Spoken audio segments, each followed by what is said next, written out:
Assalamualaikum warahmatullahi wabarakatuh. Selamat pagi anak-anak. Apa kabarnya hari ini? Mudah-mudahan kalian dalam keadaan sehat walafiat.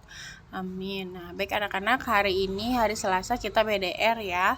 Kita belajar tentang tema 4, subtema 1, pembelajaran yang kelima. Nah, di sini Ibu mau menunjukkan sebuah gambar nih. Sebuah gambar kegiatan yang ada di pasar. Nah, di pasar itu Ibu mau nanya nih, di pasar itu ada apa aja sih selain barang dagangannya? Nah, di pasar itu ada kegiatan jual beli ya, jual beli antara siapa? Antara pedagang dan pembeli itu ya.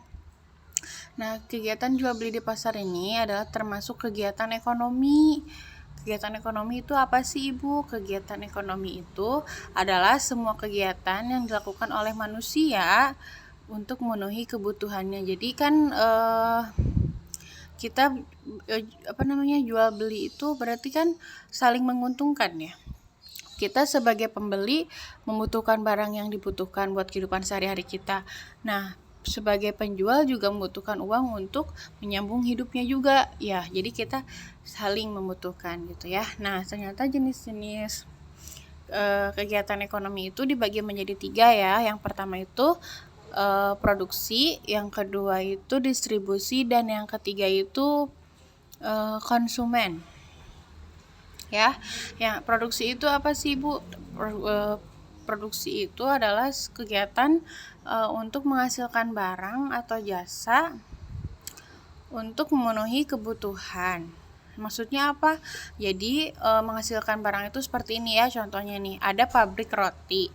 Menghasilkan apa? Berarti menghasilkan roti. Nah, untuk gambar yang kedua kan ada penjahit nih, penjahit. Penjahit ini sedang memproduksi apa? Memproduksi pakaian seperti itu ya. Menghasilkan jasa itu berarti jasanya itu nanti Ibu jelaskan di yang nomor 3 ya. Kegiatan untuk meningkatkan nilai guna barang. Jadi kegiatan produksi ini buat meningkatkan guna barang. Jadi semakin kita produksinya semakin bagus juga kan untuk meningkatkan daya harga barangnya gitu ya. Nah, untuk yang ketiga, orang yang melakukan kegiatan produksi disebut produsen. Nah, seperti ini ya, tukang jahit, koki, seperti itu, dia itu seorang produksi yang menghasilkan jasa. Jadi jasa kebisaannya gitu ya, kebisaannya untuk menjahit itu menghasilkan tenaganya itu menghasilkan sebuah jasa gitu. Jadi jasanya itu membuat kayak seperti kalau guru kan kerjanya guru, dokter gitu ya. Jadi tidak menghasilkan barang tapi jasanya gitu yang dikerjakan gitu. Jadi berupa jasa gitu ya. Seperti itu. Nah, untuk yang kedua, kegiatan ekonomi itu distribusi. Distribusi itu apa? Jadi kegiatan menyalurkan barang hasil produksi dari produsen ke konsumen. Jadi kalau ibaratkannya mah kayak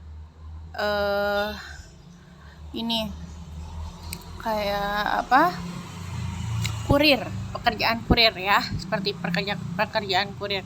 Jadi kan dari produksi itu maksudnya penjual ya, dari penjual ke konsumen berarti ke yang pembeli. Jadi distribusi itu biasanya itu seperti kurir, seperti gambar yang di ini ya, yang Ibu siapkan ini. Jadi yang mengantarkan barang dari pabrik ke orang-orang yang membeli gitu ya. Nah, orang yang mengantarkan barangnya ini itu disebutnya distributor gitu ya. Jadi orang yang mengantarkan ini, distribusi ini disebut distributor. Nah, kegiatan ekonomi yang ketiga itu adalah konsumen. Konsumen itu adalah setiap orang pemakai barang atau jasa yang tersedia dalam masyarakat, baik bagi kepentingan diri sendiri, keluarga, orang lain maupun makhluk hidup lainnya dan tidak untuk diperdagangkan. Maksudnya apa? Jadi kayak begini ya, kita belanja kebutuhan sehari-hari, membeli baju, beli makanan, itu untuk kebutuhan sehari-hari yang kita pakai gitu ya. Jadi tidak untuk dijual lagi, tapi untuk kita pakai. Nah, selanjutnya, nah ini ada contoh kegiatan ekonomi dan pekerjaannya. Nah, contoh kegiatan ekonomi dan pekerjaan itu yang pertama gini ya, ada nih warung makan, kegiatan ekonominya itu. Nah, di dalam lingkungan warung makan itu ada pekerjaan apa aja sih? Ada pelayan, ada kasir, ada tukang masak. Nah, untuk di lingkungan sekolah, pekerjaannya ada apa aja sih? Ada guru, ada kepala sekolah. Untuk di rumah sakit, ada suster, ada dokter, ada satpam, dan lain-lainnya. Nah, kalau di pasar, ada pedagang, ada kuli panggul gitu ya. Nah, kalau di supermarket ada kasir, pramuniaga, ada tukang parkir. Nah, seperti itu ya. Selanjutnya, nah coba kalian nih amati gambar masakan ikan. Gimana sih gimana sih kalian bisa makan ikan gitu ya, dari awal produksi sampai jadi ke kalian gitu? Ada yang tahu nggak? Nah, nanti Ibu jelaskan ya. Nah, jadi awal mula kalian bisa makan ikan tuh nggak bisa langsung makan ya, nggak bisa kalian langsung karena dari beli langsung makan, tapi awalnya itu ada seorang nelayan yang memancing ikan, terus dijual ke tempat tukang lelang. Setelah itu dari tukang lelang yang udah dibeli tadi itu didistribusi, diangkut ya ke kota buat dijual ke pasar-pasar tradisional atau di supermarket gitu ya. Nah, setelah di pasar, nah baru sama orang tua kalian dibeli, lalu baru saja bisa disajikan dan kalian makan. Jadi ternyata proses makan ikan itu nggak main langsung makan ya, ternyata panjang ya, dari mulai mancing dulu, dijualin ke pelelangan, lalu diangkat langsung disebarkan di pasar-pasar, baru kalian bisa beli gitu ya. Gitu. Nah, untuk selanjutnya, nah kalian coba amati nih penjual tukang roti keliling ini. Nah, penjual tukang roti keliling ini juga sama ya. Kalian bisa membeli roti, nggak bisa langsung beli roti, tapi ada prosesnya. Prosesnya apa aja sih? Pertama, nih awalnya dari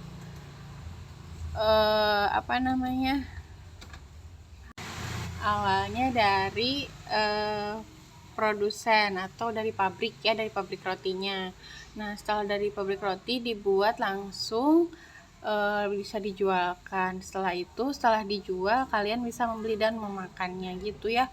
Ternyata proses pembuat makan roti juga tidak hanya langsung beli di tukang roti ya, tapi ada prosesnya. Jadi tukang yang di pabrik ini disebut distribusi, penjual roti keliling itu disebut distributor atau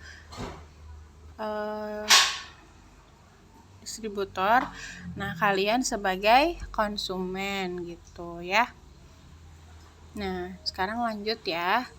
Coba kalian baca di sini, ada yang tahu nggak apa itu sketsa? Nah, sketsa itu merupakan gambar kasar bersifat sementara, baik di atas kertas maupun di atas kanvas, dengan tujuan untuk dikerjakan lebih lanjut sebagai lukisan. Jadi sebelum menggambar itu kalian harus membuat polanya dulu ya. Jadi tidak langsung menggambar gitu, tapi dibuat dulu polanya supaya menarik gambar yang kita akan buat.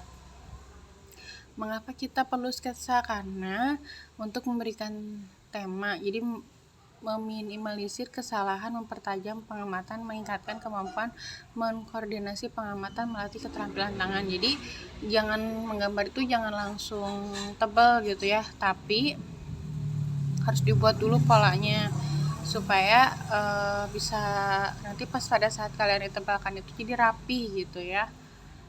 Nah, untuk yang selanjutnya, Nah, aturan yang diperhatikan dalam membuat sketsa itu yang pertama, membuat kerangka gambar yang terdiri atas garis-garis vertikal, horizontal, diagonal, atau garis melengkung secara tipis-tipis.